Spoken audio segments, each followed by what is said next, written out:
రాము అనే సాఫ్ట్వేర్ ఉద్యోగి సీత అనే అమ్మాయిని పెళ్లి చేసుకుంటాడు. తాను కూడా బాగానే చదువుకుంది. డిగ్రీ వరకు కంప్లీట్ చేసింది. అయితే వాళ్ళు ఇద్దరు చాలా సంతోషంగా ఉంటారు.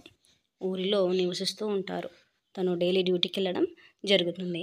అయితే సీత కూడా డిగ్రీ వరకు చదువుకుంది కదా, తను కూడా ఏదైనా చేయాలన్న ఇంట్రెస్ట్ ఎప్పుడూ ఉండేది.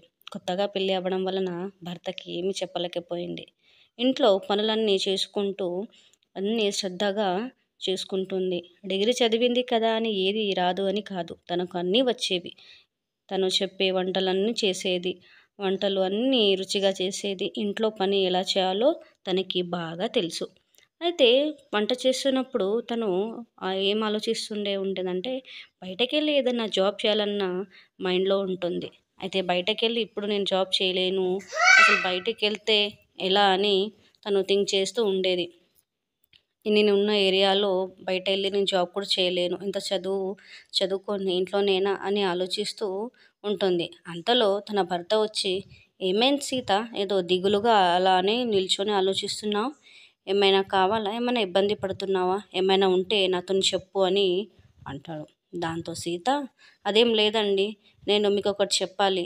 అదేంటంటే, నేను కొత్తగా ఏదైనా బిజినెస్ స్టార్ట్ చేయాలి అని అనుకుంటున్నాను. దానికి మీరేమంటారు?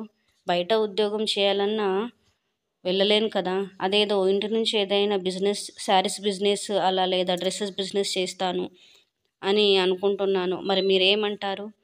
ఎట్లాగో మీరు ఒక్కరే సంపాదించి ఇప్పుడేం అనిపివ్వదండి. తర్వాత నేను కూడా ఇంట్లోనే ఖాళీగా ఒక్కదాన్నే ఉంటాను కదా, మరి ఖాళీగా ఉండడం ఎందుకు? ఏదైనా ఒక పని చేస్తూ ఉంటే మనకి చేదోడు వాదోడుగా మీకు నేను తోడుగా ఉంటాను కదా అని అంటుంది. అలా అనగానే తాను, నీ ఆలోచన చాలా బాగుంది, కానీ మనమున్న ఏరియాలో అది మనం అనుకున్నంత సాధ్యం అవ్వదు సీత. కొన్ని రోజులు మనం టైం తీసుకుందాం. ప్రస్తుతానికి ఇప్పుడు వద్దులే, ఇంకా తర్వాత ఆలోచిద్దాము. ప్రస్తుతానికైతే నువ్వు ఇంట్లోనే పనులు చేసుకుంటూ ఉండు, అలా ఏం ఇబ్బంది పడొద్దు. నీకేమైనా కావాలంటే నాకు చెప్పు, నేను చూసుకుంటాను కదా అని చెప్తాడు. దాంతో తాను కొంచెం దిగులుగా ఉండి అదే విధంగా ఆలోచిస్తుంది.